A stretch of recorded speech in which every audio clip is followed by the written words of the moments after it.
Welcome to this channel. My name is Peter Sferd. I'm a licensed attorney in the state of New York, and I'm here to educate and inform entrepreneurs and business owners about best practices and the do's and don'ts you should all know and follow. Today's topic is Take My Business, Not My Home, Piercing the Corporate Veil. What, when, and how? There are many reasons to incorporate your business or form a limited liability company. My favorite reason is to protect your personal assets from creditors and customers of your business by creating and maintaining a corporate veil. In this video, we will cover two of the ways in which others can pierce your corporate veil and take your home in addition to your business to satisfy their judgments. Congratulations, you formed your LLC or you set up your corporation. So your personal assets will be always protected from third parties, right? Wrong. Like any shield or veil, they can be pierced or set aside, rendering them unable to protect or hide the person behind it. In the context of corporate veil piercing, the protection that the shield and veil affords are stripped away to permit litigants and creditors to attach personal liability to you, the owner of the business. Piercing the corporate veil is a legal doctrine created by the courts to remedy injustices perpetrated by business owners in the course of commerce. To pierce the corporate veil, the court will find that the defendant abused the privilege of doing business in the corporate form to perpetrate a wrong or injustice against another party. Put another way, a court may pierce your corporate veil if it decides that doing so will prevent fraud, illegality, injustice, or a contravention of public policy. But even absent fraud, the corporate veil will be pierced to achieve equity when a corporation has been so dominated by an individual or another company that it's not considered a separate entity and that the other is doing the other's bidding as an alter ego. In many instances, the corporate veil will be pierced to attach liability to an individual shareholder or owner member of the business. But the veil can also be pierced to attach liability to employees as well as others who control the business. Equitable and putative owners of the business may also be held personally responsible. Under the doctrine of equitable and putative ownership, an individual who is not an owner or shareholder on paper will nonetheless be deemed an owner of the business, where that non-owner exercises considerable authority over the corporation to the point of completely disregarding the corporate form and acting as though its assets are his or hers alone to manage and distribute. They will be held personally liable.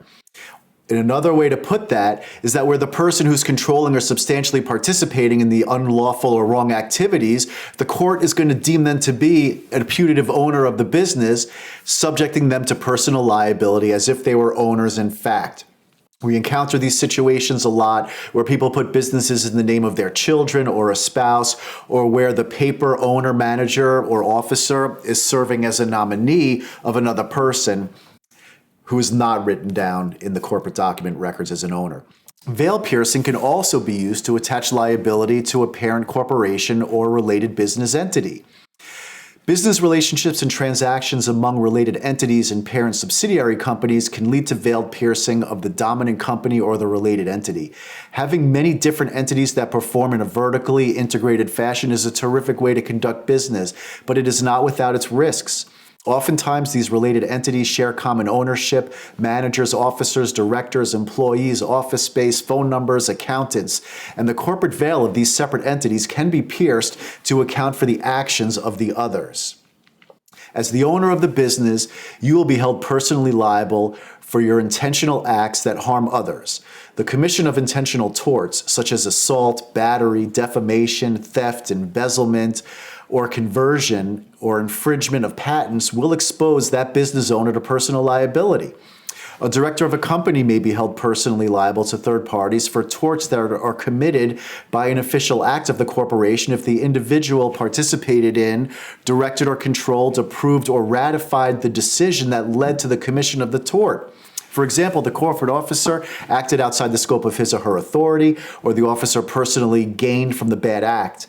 Independent torts sufficient to support personal liability may include the diversion of a business opportunity, the conversion of corporate merchandise and property, conspiracy and deceit, infringement of a patent, violation of housing discrimination laws, interference with prospective contract or corporate opportunities, or committing toxic torts such as dumping toxic waste, or creating or distributing fraudulent documents.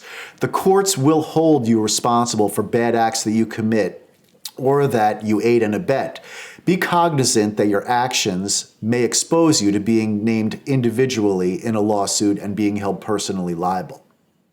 A party seeking to pierce the corporate veil must establish that 1, the owners exercise complete domination of the corporation in respect to the transaction attacked, and 2, that such domination was used to commit a fraud or a wrong against the plaintiff which resulted in the plaintiff's injury. The doctrine has evolved over hundreds of years, culminating in the creation of an enumerated test or set of standards which must be applied when determining if veil piercing is an appropriate remedy in any particular case. Not one single factor that we will discuss is dispositive of the issue, and not all the factors must be present for the court to pierce the veil. Each case rests on its own unique set of facts as applied to standards by the judge. The factors include but will not be limited to: number 1, the absence of formalities and paraphernalia that are part and parcel of the corporate existence. For example, the issuance of stock, election of directors, keeping of corporate records, holding annual meetings, and the like. Number 2, inadequate capitalization and lack of assets. Number 3, whether funds are put in and taken out of the corporation for personal rather than corporate purposes, as well as shuttling personal funds in and out of the corporation. Number 4, the perpetration of fraud by means of the corporate vehicle. And number 5, the existence of post-tort activity conducted to strip the corporation of assets in anticipation of impending legal liability. When measuring the conduct of parent, subsidiary, and related corporations, the test includes the prior enumerated factors, but as well as the following ones.